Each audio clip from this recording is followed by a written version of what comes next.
And we are now officially recording. Great. So welcome everybody today to the new normal. We were just talking just before starting that it will just be me today. Of course, being joined by Colleen and Chris, but Brad is having some technical difficulties today, so he'll have to unfortunately tune in to the conversation after it's being recorded and posted. That said, welcome to the new normal. So we've been doing this series since June. When we started it, initially it was all about sort of the emerging new normal of the world that we're currently in and how things are changing, how things are going to change. We were kind of focused a bit more on small businesses and trends at first.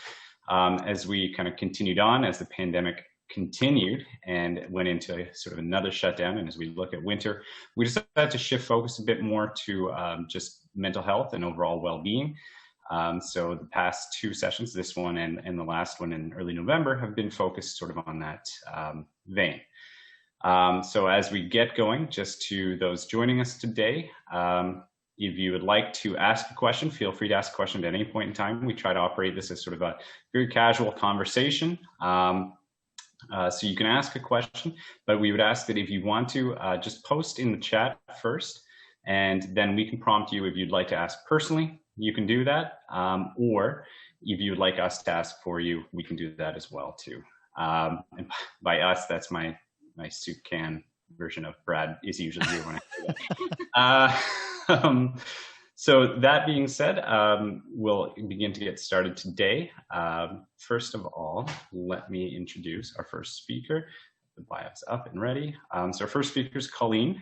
So Colleen McKay Ferragine. So my married name is Ferragine. My business name is McKay. Okay, so Colleen McKay. So Colleen is a natural entrepreneur through and through. She has participated in multiple startups across numerous industries and has found much success within the financial space. Colleen currently runs her own insurance and investment firm called CRM Financial, as well as coaches other entrepreneurs in how to design their personal and professional life to achieve success. After 6 years of study in neuro-linguistic programming, Colleen partnered with Michelle Terzies, one of the top real estate agents in her region, to co-found Transcending Minds. Colleen and Michelle teach salespeople how to become better at sales and communication using neuro-linguistic programming. Perfect. Colleen attributes much of her success to NLP principles and knowing how to adapt and adopt to ever-changing circumstances. Never has that been more applicable than in the year 2020, where the new norm seems to change every day. So thank you very much, Colleen, for joining us today. And thank you very much for having me. And then our second speaker is Chris Wilson. So overcoming crippling depression disorder showed Chris he could turn his bipolar into creative superpower. He had a knack for personal development and became a dual certified coach and energy leadership master practitioner. He geeks out on productivity, minimalism, and enjoying life. Chris, I realized did you want to mention Simplify Your Why and a couple other portions there as well too in that bio? Yeah, I mean, Simplify Your Why, I would say, is really the medium I use to really convey everything that I'm talking about, from like blogging to newsletter to just kind of the personal coaching I do to kind of the corporate stuff. But for me, a lot of it comes down to just like simplicity. You won't find me on social media other than LinkedIn. Yeah, the best place to reach me is simplifyyourwhy.com. And that's definitely been a challenge in terms of trying to tag you in Facebook posts of like, wait a minute, Yes. He was once on social media. Yes, I was at one time. All right. Well, so yeah, as I said, we typically operate this very kind of casual in terms of conversational. We are recording, so it will be posted later. So anything that is said, if you want to go back, obviously you can go back during the conversation, or you can check back when we post the series episode later. We usually start out with a very kind of broad question, and then kind of we do have questions that we work with, but we also let the conversation kind of organically go from there. So the first sort of broad question to start with, the pandemic is exacerbating existing mental health challenges that many people already face. What are some of the most common signs we can all look for to better understand this elevated impact on ourselves and others? So let's maybe Colleen, if you'd like to start. That's a perfect question. So It's really interesting because this year and over the past couple of years, we've also seen a lot of media coverage and a lot of light being shed on mental health issues and how it shouldn't be stigmatized any longer and how common it actually is. So I think when COVID happened, with me dealing with a lot of entrepreneurs, it was like tenfold coming in and having people dealing with everything from anxiety, not knowing what the future was going to hold, to depression from being isolated. So there's been a really big influx of mental health issues, mainly because there is so much isolation that's taking place. And a lot of people forget to realize that the biggest demon that we have is often ourselves and the way that we talk to ourselves from a mental standpoint. When you are constantly by yourself and you only have yourself to think, today is going to be a bad day. Today is going to be a lonely day. I have nobody to call. Nobody's calling me. It's very easy to become even more so isolated. I'm obviously a new mom. This is my second child. And for a lot of women who are moms, they experience a ton of isolation, even in a normal round, let alone something like COVID. When I had my first son, I would leave the house every once in a while and actually go and visit family and go to kid groups and actually have that interaction. But because of COVID, that's no longer happening. So it's definitely something that's prevalent and you're seeing it a lot more and you're recognizing it as well because there's a much larger push from both the media as well as a lot of mental health groups who have been making it less stigmatized actually, that have been saying signs to notice and identify. So for yourself, if you're noticing that you're having more bad days than good days, if you're noticing that you're stopping actually reaching out to people, those are some signs that you should really make note of, that you might be starting to enter into a little bit of a depression state or other things like that. Mm-hmm. No, that's great. Thank you very much. Chris, any thoughts? I mean, I think a lot of the warning signs are generally like personal things. Like you are going to know yourself better than anyone else, like she mentioned, right? Like, and I think part of that comes back to almost like having some kind of awareness as part of your practice in a day-to-day kind of like routine. Just like how you plan your day. Like a lot of mental health comes down to just the overbearing kind of pressure of stress, that like stress continues to skyrocket, whether it's COVID or not. Like people are more stressed than they've ever been. And a lot of that, I mean, I can speak for myself, is just the constant noise, the constant connectedness, the inability to really just detach from your day, mm-hmm. and feeling like you're always on call. And so much of that comes down to like being able to look at kind of like those core principles that do reduce stress, like being able to rest. Like even though you are working from home, doesn't mean your home is now a 24/7 workspace, mm-hmm. right? Like you still have to have structure in terms of like how you plan your day. Like when you get up, like is exercise a part of your day? I'm not saying you have to go to a gym, but you need to move your body. And mm-hmm. speaking from somebody who like mental health really did dominate a big portion of my life, where like I was really like crippled by depression and anxiety and like bipolar, and like a lot of that came back to really building structure and routine into my life, where like time management, like blocking time. I think a lot of people have too much on their plate. They're trying to accomplish too much in one day. And we often kind of like overestimate what we're able to accomplish in a week, but far underestimate what we're able to accomplish in a year. Mm-hmm. And a lot of that comes down to just really, I would say like having that awareness, but then being okay with the fact that like you can't compare your productivity levels pre-pandemic to how it is now. Like people are working from home. People are dealing with so many more stressors than they ever have before. And for a lot of people, they've never worked from home before. So it becomes mm-hmm. something that's a new kind of added element. So I think a lot of that is just a matter of like figuring out where those kind of like gaps are in your life and being able to kind of like get the support you need for that area specifically. So mm-hmm. you can start to reduce some of that stress. Right. So both of you kind of talked about the like monitoring sort of gaps or monitoring certain things happening in your life. Colleen, you were talking about if you kind of notice yourself feeling lonely or maybe disconnecting a bit, how would you go about kind of being conscious of that and having that awareness? Colleen, if you'd like to maybe start. Yeah, that's perfect.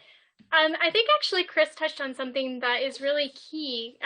Being a coach and talking to a lot of clients who do have mental health issues, one of the main things is structure.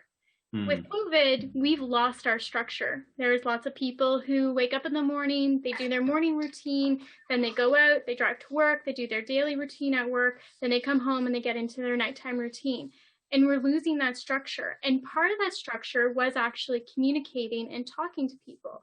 So one of the things that I suggest to all of my clients is to break their day up and make sure that they're actually conscious of what's happening. So let's say that you have a period of time where you would usually reach out to your family. Let's say you have a call with your mom every day, or your brother, or your sister, or your father, or your cousin, or whoever you may talk to every day, but you're noticing yourself less interested in doing that call. That's a key thing to make note of. And when you notice that that's happening, when you notice that, oh, you know what, I haven't really talked to anybody recently, then it's time to make a phone call. It's time to reach out to your network and be able to communicate. One of the biggest things that happens with isolation is that you don't realize you're there until you're really deep in there. And I can even say that from my perspective, when we went into COVID and I found out I was pregnant, we didn't tell anybody we were pregnant until I was 6.5 months pregnant. And that was a lot of different factors, but predominantly it was a mental health factor because I was very stressed out. I had my business, being an entrepreneurial business, I had no idea how COVID was actually going to affect it. I didn't know how I was going to be able to manage working with 2 children at home full time. And I realized I started to stop talking to people. I stopped reaching out to family and friends. I stopped messaging anybody. And even when my friends would organize things like Zoom calls and that kind of thing, I'd find that I was just too exhausted to even participate in it, even though I wasn't doing really much physical activity or anything that you traditionally would think was exhausting, but I was exhausted mentally. And when I recognized that that was happening, that's when I realized I needed to start pushing and actually participating. So I scheduled it in. When people would say, oh, we haven't talked in a while, I would actually schedule it in, reach out to this person so that I would actually do it. And when I scheduled it into my calendar and I had that reminder that came up and said, call mom, I would do it. Because my schedule was telling me to do it. It was that extra little bit of motivation that I was able to use to get me over that hump and help break some of that isolation. So like Chris said, schedules are really important. And when you use them, they can actually really help you. No, that's great. And that's actually, I've noticed too that, since the shutdown and even beyond that, I find that sometimes the weeks or the days I'm more productive is when I actually try to make a list sort of the night before and get that kind of off my head and know that it's comfortably somewhere existing, that I can check it at a later point in time, that I can wake up that next morning or that next week and be able to say, okay, I need to do this, this, and this. Whereas the weeks or days when I don't, there's that aspect of aimlessness, or you just kind of bounce from one thing to the next really spontaneously rather than purposefully. Chris, I wonder, you were talking about habits a bit. What would you recommend from kind of a habit building perspective in the same sort of way of creating those schedules or of making lists, and how would you expand on that?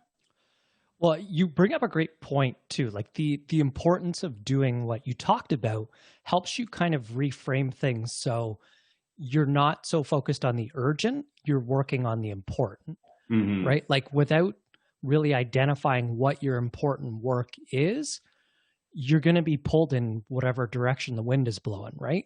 So like for me, one of the things that made like a huge change in my life is like I'm old school. Like I still carry around just like an old kind of like brown notebook kind of thing.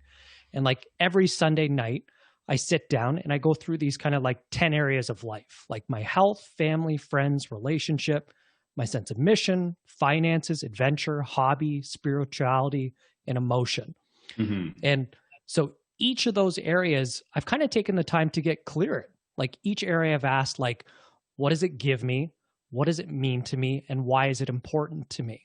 And once I was able to identify, like for each one of those areas, those 3 questions, I can start to look at it and I go, okay, so every Sunday night I go through and I rate myself on a scale of 1 to 10. So based on what I said, do I feel, where am I for health? So like last week I was like an 8. So once I do that, I take a look at like all the numbers that I've come up with. And then I ask myself one question. I go, what is the most neglected important area of your life right now? So then based on that, that gives me kind of like a trajectory for the week ahead. It gives me a sense of direction. It gives me a point to like, the idea being is like, sometimes we think of like work-life balance, like all those kinds of things, but like, to me, those things don't make sense. It's about integration, right? Like all of those things are together. Like the idea of being that I'm 10 separate people in those areas of my life, to me seems kind of crazy. It's about kind of like living aligned with all those things. So like doing an exercise like that, almost like in the same sense of like when you're rotating your tires or something, you need to make sure they're aligned so you're not kind of like driving off on a different direction. You want all the wheels pointed in the same direction. So for me, that's what really allowed me to start doing that is like, here's my 10 areas of life. I'm able to now sort of get a bit of a picture of like, oh, no wonder I feel stressed right now or out of balance is because like, I'm not paying attention to maybe my relationship.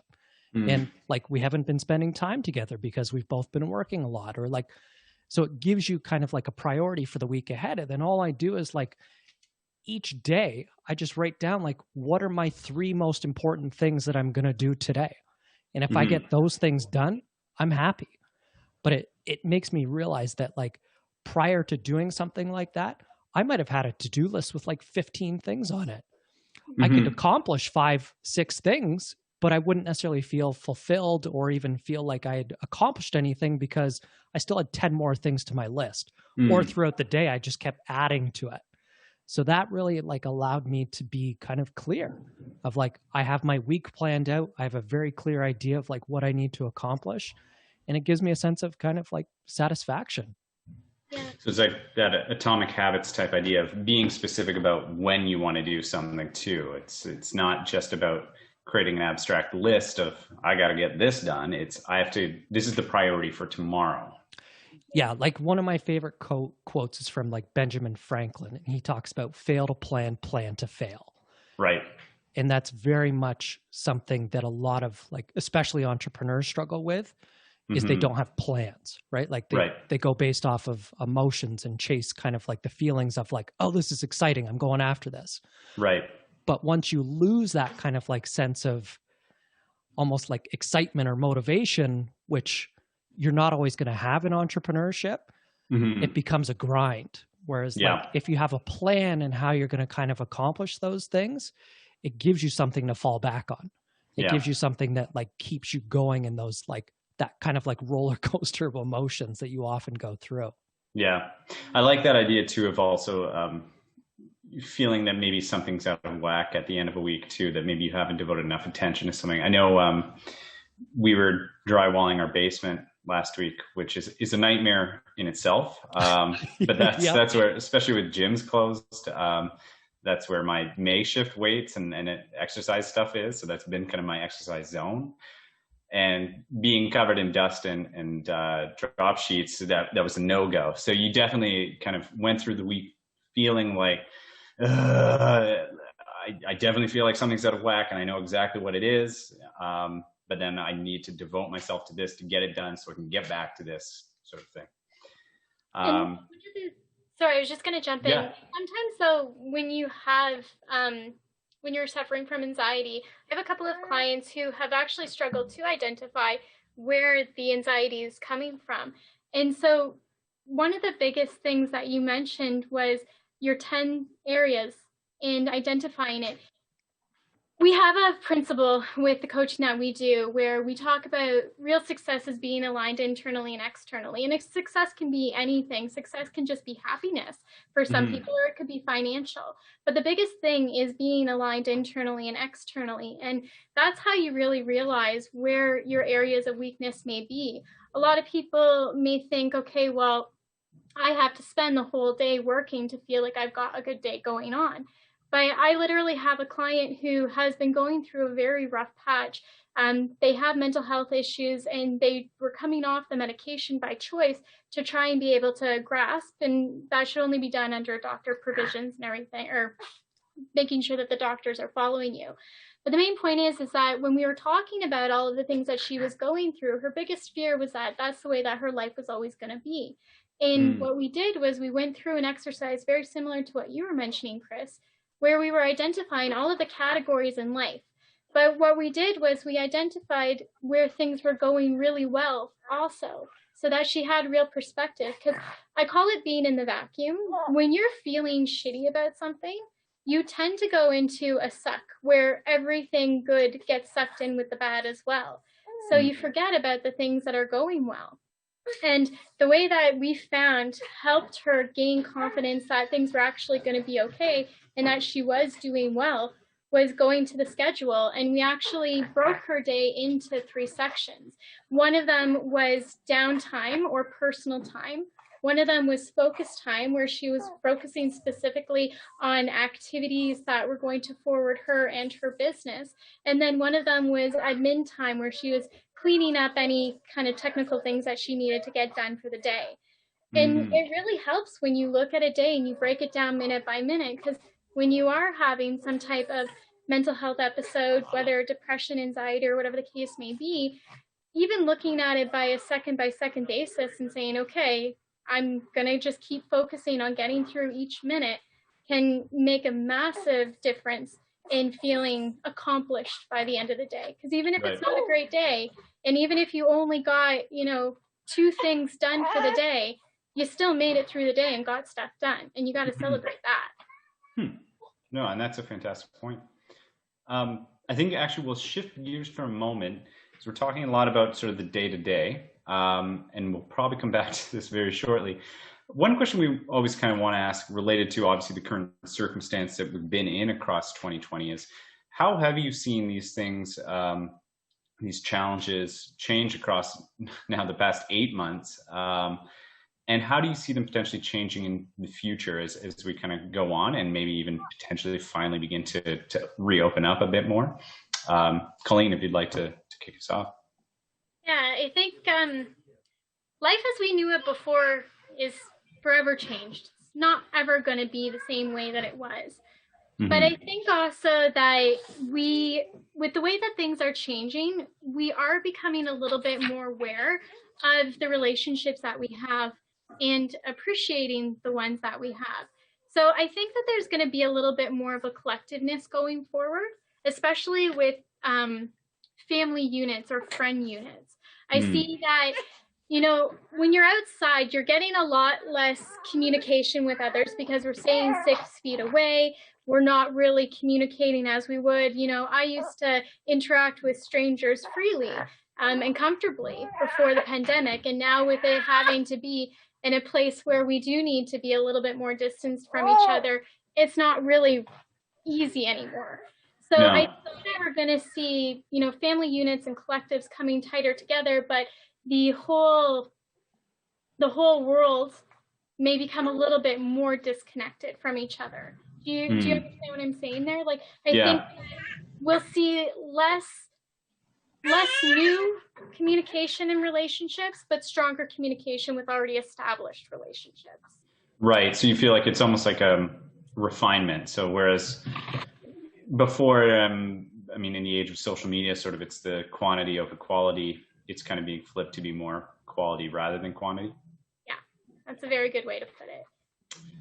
Chris, any thoughts on that in terms of the initial question, and then kind of Colleen's thoughts as well? So I love that conversation, and it's been one that I would say I was already almost asking questions prior to COVID of one thing I was always curious about is like asking friends, I'm like, do you have the kind of job where you could work from home? Because like me doing the work I did, I think there was a point where I was like, oh, this is something that like you got to meet in person. You have to do this. And like, and to start having that conversation, and prior to, and I would say like 90% of the time people are like, no, I got to be in an office. I have to be able to do it. And here we are like 8 months later, and like it's more or less going to be a kicking and screaming kind of pull match to get them to go back into the office. Because I think a lot of people have realized, again, almost from like an alignment sense, they're like, I'm spending more time with like family. I'm spending times doing kind of the things that are meaningful to me. And so much of it, I think, is like, this is an ability to hit kind of like the reset button on life and plan how you want to sort of like go back to life. Like, do you want to just kind of get like pulled back into the chaos of like rushing through, getting the kids ready in the morning, getting them on the bus, and then commuting to work, and like doing all those things that like you now have all this kind of like extra time in your day.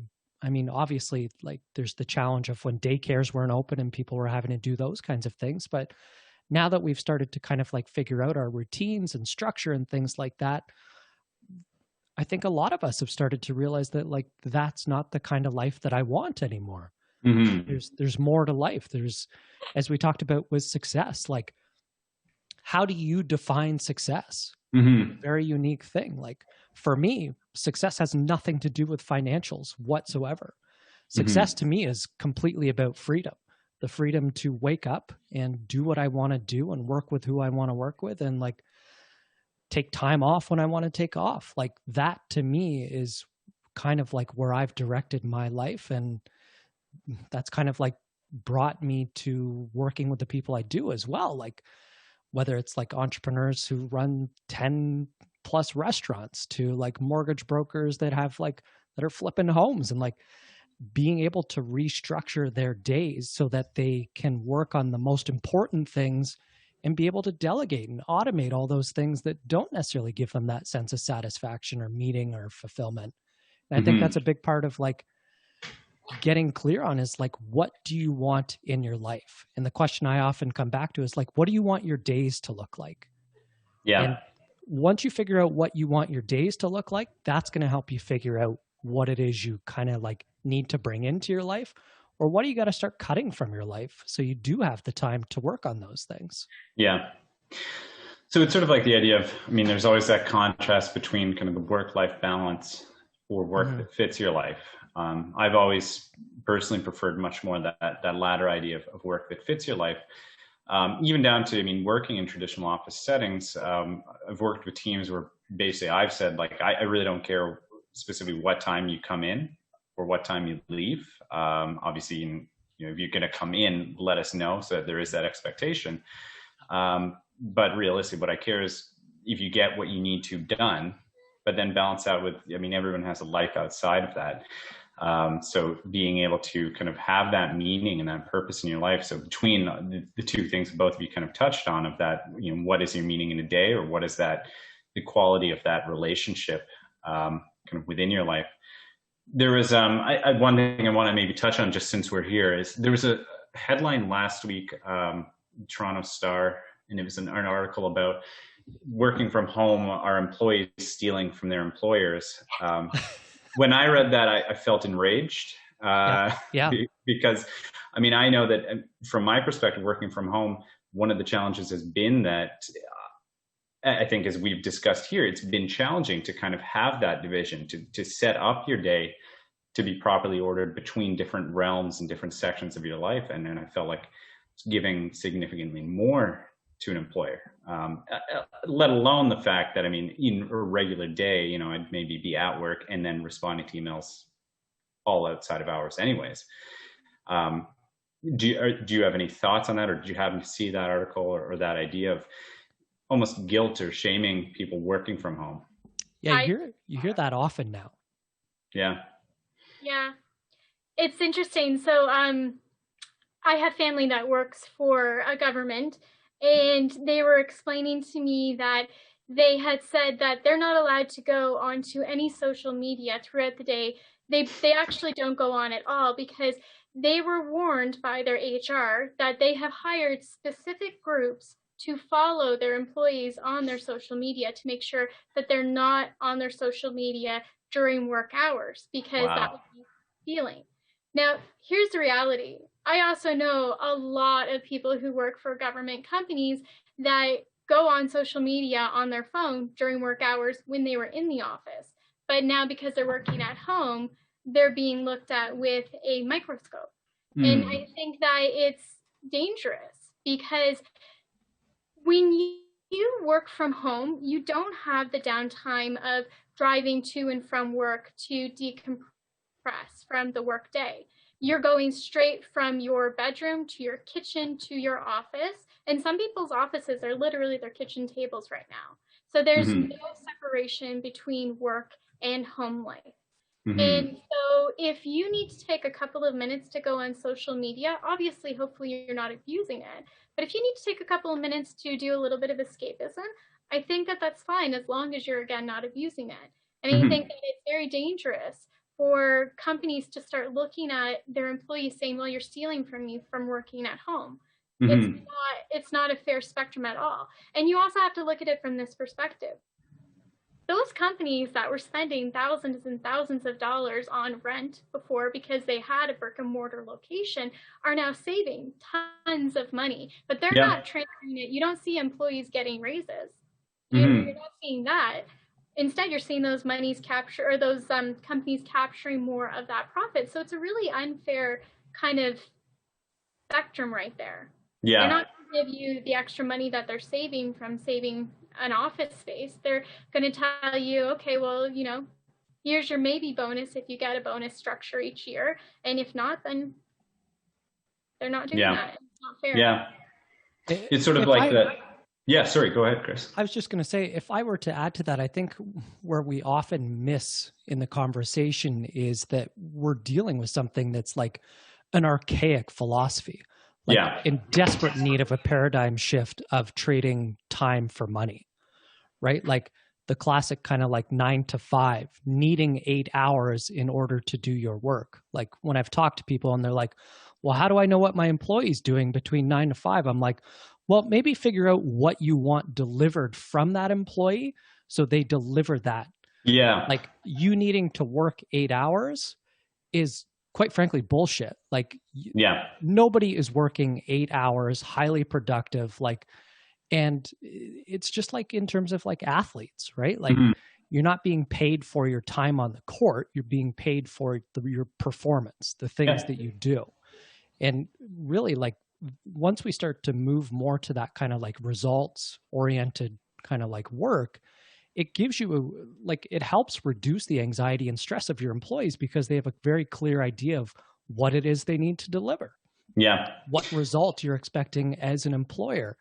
And it takes that pressure off of like, it doesn't matter if you're sitting at a keyboard from 9 to 5. Like if somebody's doing that and just kind of like sitting there, I think that's a waste of time. Right? Like help people figure out what their most important work is, like what work actually moves the needle in terms of what you want them as a corporation, business, or like when I hire someone to help me, I don't say, hey, I need you for 4 hours of work.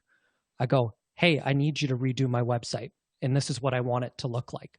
This is how I know what I like. Once it looks like this, awesome. You did a great job. But like, I think that it's just such an archaic thing that goes back to kind of like industrialization, where it's like thinking about those things that we're not making widgets anymore, right? Like if you're making widgets, there's a good chance you're probably going to be out of a job due to automation, due to all these things that are quite scary. But like it's creativity, it's innovation, it's the ability to think outside the box, which only comes from having the ability to work and then step away from your work and kind of reflect on the things that you're doing. Right. Yeah. Yeah. And I feel like it's a very transactional kind of perspective too. And you were touching on the idea of,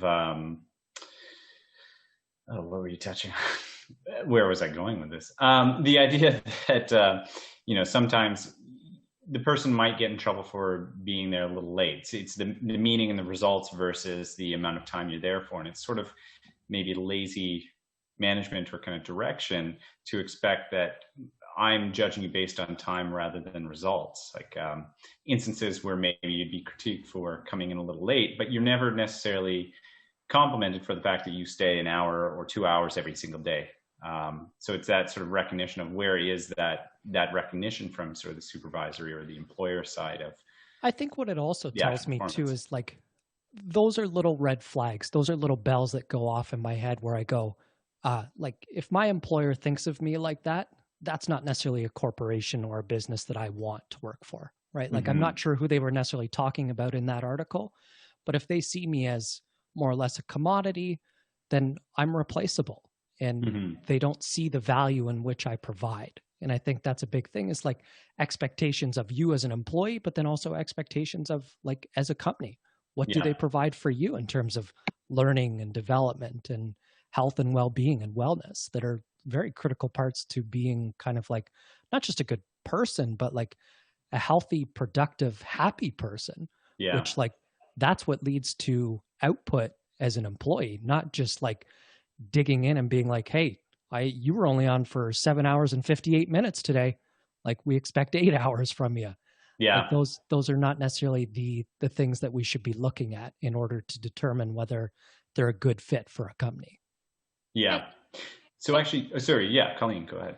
Sorry, I was just going to say, I think something that's a trend that we should see, at least, I think it's a very important one that should come, is more communication with expectations from employers to employees. So I've had employees for many years across my career, here and there, and had management positions from the time that I was very young. And one of the biggest things that I always understood was if I communicated my expectations and motivated them towards it, I had a much better output from that employee. So for example, I had an amazing administrative assistant that worked with me for a number of years, and she was awesome. I pretty much from the beginning, I expressed to her what my core objectives were and what I wanted to accomplish and my expectations of her. And I didn't care if she asked for days off. I didn't care if she asked to work from home. As long as she got those core objectives accomplished, if she was able to do it in a 4-hour time frame instead, perfect. But on the flip side, there are occasions when you do need somebody to be present. So let's say that it's maybe a customer service representative type of situation where you need that person to be available and present during those times. And then again, obviously, it's almost the commodity exchange again, time versus money, money versus time. But you can still incentivize those employees to do their best job and not be, abusing social media. If you were to give them more of a, I want to say like responsibility, but give them something that makes them feel important, makes them feel like it's more than just the time that they're spending.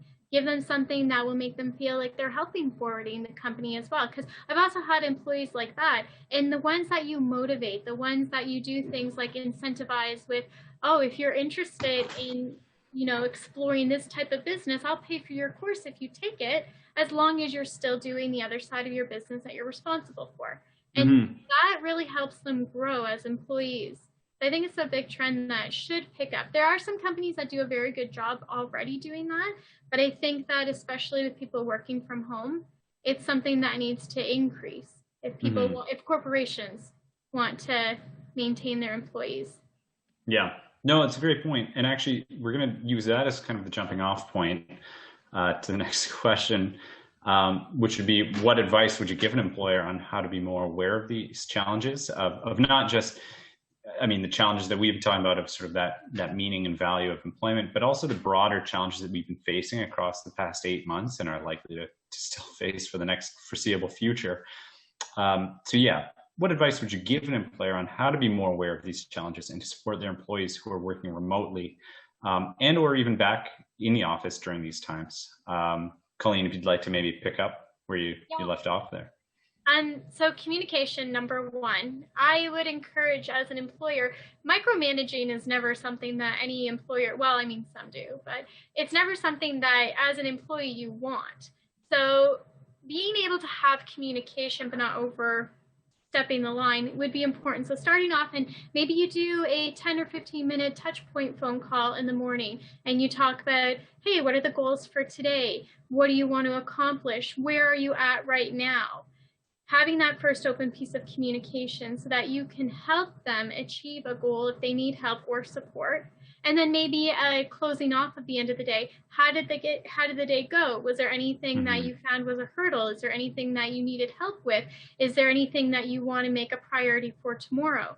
That open communication lets them know that if there is an area that they want to improve, need to improve, or having trouble with, they can come to you comfortably, that you're an open source, but that you're also there to support them in the good and the bad. Because with opening the conversation for what goals do you want to accomplish, if they're looking to maybe introduce a new concept to the business, try out a new way of doing some type of task within the business, then it might be a time-saving opportunity that they could discuss with you. You being open to what goals they want to achieve would allow you to have the open conversation for growth for both them as well as you. It's just a big benefit overall. Chris, anything to add? I mean, really, it almost comes back to just like, be a good human. Like, yeah. It's really not that challenging. Like, we make this so much more complicated than it needs to be, where it's like, it's just like the golden rule, like treat others as you want to be treated, treat people with respect, treat people with flexibility, allow people to go through the motions of figuring out a pandemic and like how they are able to work. And like, that's what brought me back to like, I actually like co-founded like a second company that, I mean, more or less like launched during the pandemic, and like, it's called Shift and Simplify. And like, that's what we kind of like identified as like, there's a lot of gaps in companies where they know they want these things. They recognize that like their employees are better off when they're healthy and happy and like have a kind of like plan for their productivity, but like they don't necessarily have the capacity to do it themselves because they're stressed. They have way too much on their plate, and they're trying to wear a hat that they perhaps don't necessarily have the skill development to do that. So like one of the things we do is like, we're going on calls weekly with like your team, almost like a team huddle kind of thing, where it's like, we're going through those like 10 areas that I talked about. You're getting a sense of like, let's identify some of the areas where like maybe your employees do feel out of whack or out of balance or like need some extra support.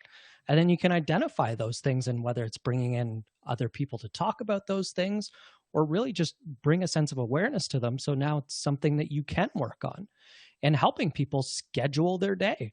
Like, what are the 3 most important things you can work on today? Okay, you've identified those.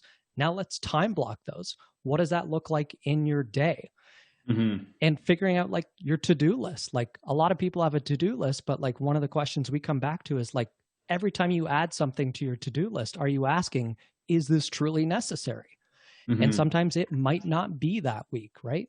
So it helps you start to identify those gaps in a way that allows you to live a more meaningful life. But really, so much of it just comes back to those kind of like simple things we talked about of like, just be a good human, like recognize, show empathy. Like when you're speaking to someone and you see they're hurting, for a lot of like type A kind of like go at her personalities, like we're just trying to solve a problem. Where like coaching is not solving, right? Like it's asking questions and listening, because really like the answer is very unique to the individual, but so much of it is really kind of like stepping back and stepping off kind of like the go, go, go kind of productivity to be like, all right, like how are you feeling right now? Because if your emotions are out of whack, like it's going to show up in all areas of your life. You're going to be a less productive employee. You're going to be stressed out when you're talking to customers. Your home life is going to be kind of like miserable.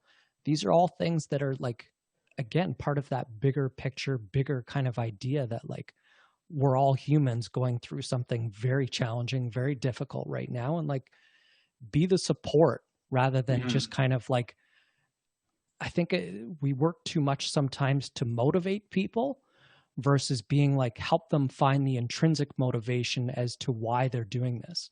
Like if you're a millennial, that's a big thing for us, right? Like we're looking for meaningful, fulfilling work. Like I'm not going to put my time into a career for 30 years just because it gives me a golden watch at the end and a fat pension. Because for a lot of us, those jobs don't exist anymore. Yeah. And I think that's part of it, is like figuring out like, where do you want to end up in your life? And sometimes it's having those kind of like frank conversations of like, does this company like respect you? Do they care about you? Like it's like a relationship. You're not going to stay in a relationship if they treat you like shit and they never really help you get where you want to go in your life. Like, and that's the challenging sometimes, is sometimes those awareness pieces of feeling out of balance and kind of like overwhelmed there's a big answer coming up once you start asking some of those questions that can be kind of intimidating, kind of scary, but they're worth asking. Yeah, absolutely. It depends on what type of employer you want to be as well. There's lots of employers out there that just are really there to run a business and not invest into their employees, but then they have to expect a poor output from the employees. But with all of the groups that we coach, we have a number of people that are actually running groups themselves. Real estate, for example, having a real estate team. And there's a couple of really high productive groups that we work with. And one of them in particular, I'm thinking about, on a weekly basis, he has a team meeting on Mondays and Wednesdays. And then in between those team meetings, he has 15-minute calls every day with each of those employees. And the first thing that we did to help him get his team organized was for every one of the employees, he had a 2-hour sit down where he went through all of their goals. And it wasn't just their professional goals. It was, what are your goals in life? What do you ultimately want? And by him investing into each of those people on an individual basis, showing them that he was investing his time into them, but also his interest to help them grow, he identified some key areas for them and areas that he could almost repurpose them into an area that they would excel opposed to where they were currently working. And since he did that, kind of reorganized everything, everyone is far more happy, but they have also increased their monthly revenue by more than double. So a little bit of time investment, because he was open to being that type of employer, has really made a positive impact on him in his business and all of the employees. And also it's helped as a recruitment tool too, because now his employees being happy employees, being employees that are now hitting goals that they didn't think were imaginable for them before, they're telling their friends, they're telling their family, they're telling other colleagues. So now he's also increasing his business. So then this next year, he is poised to triple what he did last year. So it's going to be really interesting to watch. Wow, that's awesome. I guess, so we're at 152, so we've got a little bit more. Thinking, let's take it back a bit to kind of what we were talking about at the beginning, take things a bit more full circle again. So bring back to sort of just the personal experience in the individual person. What are ways that people can look to support themselves in addressing challenges they face at home, work, or both? And how can they do that outside of also their own ability too? So whether it is with friends or family or other support networks. Let's see, Chris, if you'd like to start this time. One of the things that I realized, especially in kind of like my own life, especially like when I was going through kind of like the worst parts of depression, is kind of like it hijacks your thinking and it takes over your ability to see opportunity and like a bigger picture. And one of the things that it really taught me is like, you can't outthink thinking, right? Like you're not going to necessarily be able to push yourself out of it just by being able to do those things. And so much of it comes down to being able to ask for help when you feel like you need it, right? Because perspective is everything when it comes to any of these things that we've talked about today. And sometimes we don't necessarily get that perspective in our home life, whether it's from a partner or a family or even our close friends, because they're emotionally invested in us. and they've been alongside us, and like they want to see us do well, but sometimes their fears can become our fears, or their kind of like understanding of the world becomes our beliefs. And me getting the help I needed and speaking to a therapist and working with coaches and doing those kinds of things allowed me to speak to someone in a non-judgmental capacity, where like they could ask me a question and I wouldn't necessarily feel like, oh, like they're trying to say something about my identity or who I was as a person. So I would say like look to sort of like the people around you. Like, who are the people that you can talk to? Who are the people that can kind of like share what you're going through? And in some cases, it might be that you need like kind of like the professional side of things, whether it is a therapist or a coach or anyone along those lines. It can be extremely beneficial. And like, I would say that's what really gave my life a big kind of like why in the road, where I could have kept going the way that I was and following the same path that I was. And you keep doing the same thing, you're going to keep getting what you've been getting, right? So me stepping back from that and choosing a different why in the road allowed me to live a very different life. And for that, I'm thankful for. But like, especially men, it's hard to ask for help sometimes. We're stubborn. We're not great at talking about our emotions and feelings. And it takes a level of vulnerability. And I forget who it was, but she had said, like, only to the degree that you expose yourself over and over to annihilation can you become invincible. And to me, that really reminded me that like it takes courage to do those things, to ask for help and like to step up and be like, I don't know what I'm doing, or like I'm overwhelmed and my emotions and feelings are not going the way that I want. But like, life is so much easier when you get the support you need. And I would say like that's the biggest thing that I've found in my own life. And I think from a lot of people I've worked with is just get the support you need. It's going to help you get where you want to go that much quicker. Yeah, absolutely. I certainly Sorry. Sorry, yes. I believe so much in what he was saying. I jumped right in. No, I do. I really do believe that leveraging and getting the support that you need. Like, life is messy. I mean, look at this, for example. I'm literally sitting here. We've had a couple of quiet moments, but during this whole thing, we've had this one be off and on. And, you have to just keep going through with life. Life is messy and it hands you a shit show sometimes. So leveraging and reaching out and getting help and support, I certainly wouldn't be able to do anything that I'm doing right now if I hadn't initially gone through and done the NLP route and did a ton of coaching myself. That's actually what got me into it, was because I was getting coaching myself, and I've always had a coach. And then also being able to leverage upon your friends and your family and having that outside perspective. We're the worst critics of ourselves. We're the hardest on ourselves, because you've always got that little monkey on your back saying you're not doing good enough, or whatever your limiting belief may be. And so reaching out and having people who do see you differently, who do see you for the positives that you are, can really help change your day, especially if you're having a crappy one where you're struggling. And having a coach and having the right perspective, and also goal setting.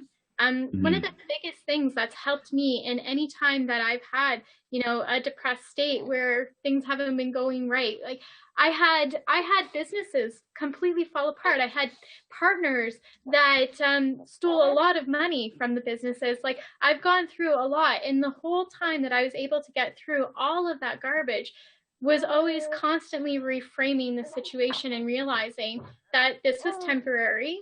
We were going to get through it, and that I was learning something massive from that situation, and that it would help me be able to help others down the road. And one of the biggest things that I always recognize too is, for everything that you get through, for every experience that's a hard experience and you come out on the other end, there's going to be, baggage that you're going to carry from that. But ultimately, you got through it. And because you got through it, you have learned, you have been able to make it through. So surviving it alone just makes you stronger. And like you said, the more vulnerable you become and open up to other people, actually, the stronger you become.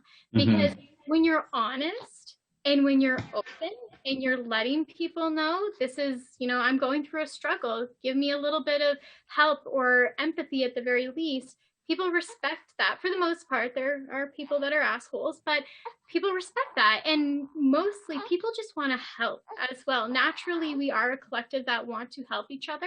So when somebody says, hey, listen, I'm having a really hard time, can you help me out? They'll be there. So asking is really important. I really think that was a really key thing that you mentioned, Chris.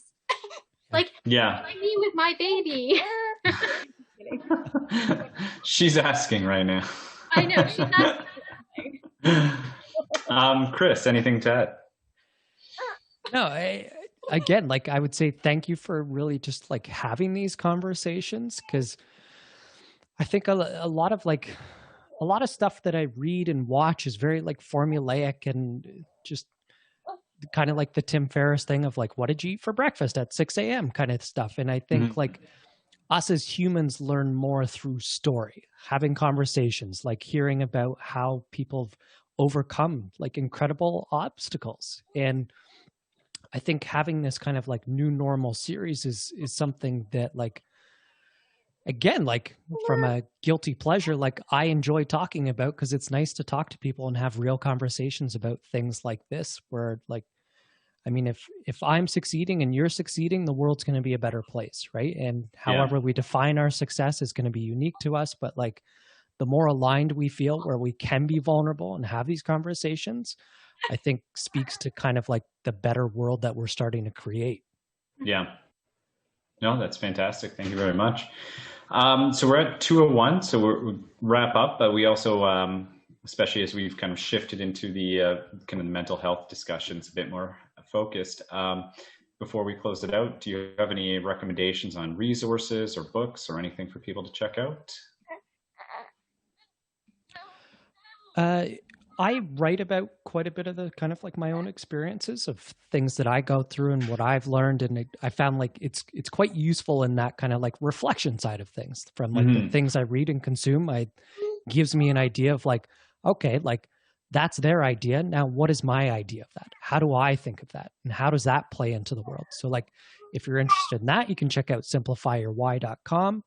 And then I also host a podcast with a friend, lack of a better name. It's called The Hang and Bang. And it's about this. It's about mental health, entrepreneurship, and very much like for both of us, he went through panic disorder, mine's bipolar. And for both of us, kind of like entrepreneurship gave us kind of like direction for our lives. Gave us kind of a reason to wake up. It gave us, it's really a personal growth engine in disguise, because as you've all kind of experienced, is like, it's a roller coaster of emotions. So it very much kind of helps you kind of deal with some of that stuff in a way that's very unique, but in a really kind of fun and really just like exciting kind of way.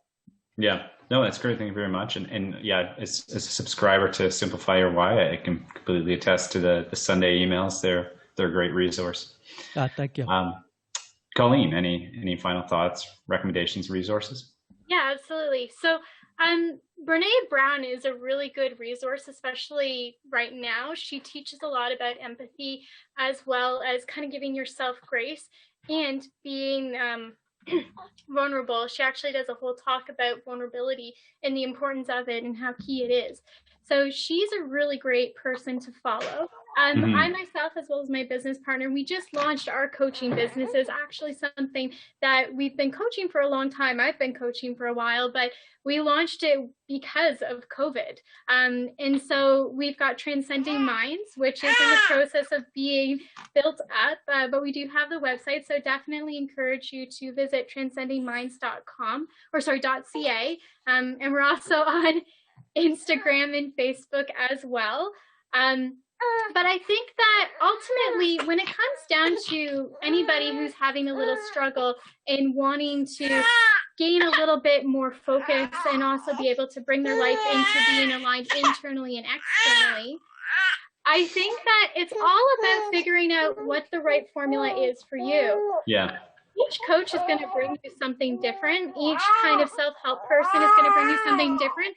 If you look at it, the example I give is Tony Robbins and Grant Cardone. They're both entrepreneur coaches, but they have very different coaching styles. One's going to resonate with a group and the other's going to resonate with a group.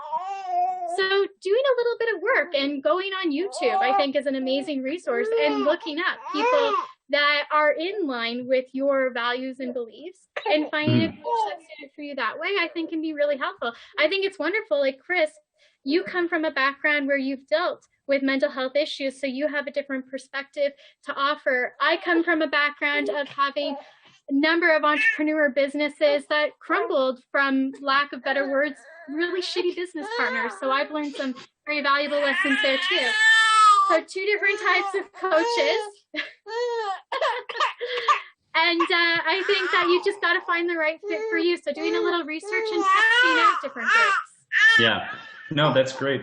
And yeah, actually, I'm listening to, I did Darren Greatly a couple of years ago, and right now I'm balancing listening to Rising Strong and Barack Obama's Promised Land that just came out last week.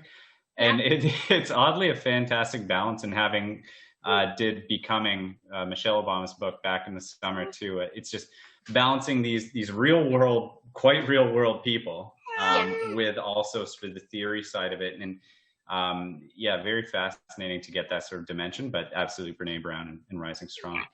Yeah. Well, thank you very much, both of you, for joining us today, Colleen and Chris. And thank you everyone for tuning in as well too. So we will make the recording available online shortly on New Normal NRML.ca. And thank you very much for joining us. And we'll be back next month, and brought to you by CoMotion and Jet Propelled. So CoMotion is my business that I co-own with a number of other people, and it's a co-working space in downtown Hamilton. And Jet Propelled is, of course, Brad Dean's marketing agency, full service, and also very community oriented, as you can see through initiatives such as this. So thank you very much for joining us, everyone. And yeah, let's talk again soon. All right. Thank you. See ya.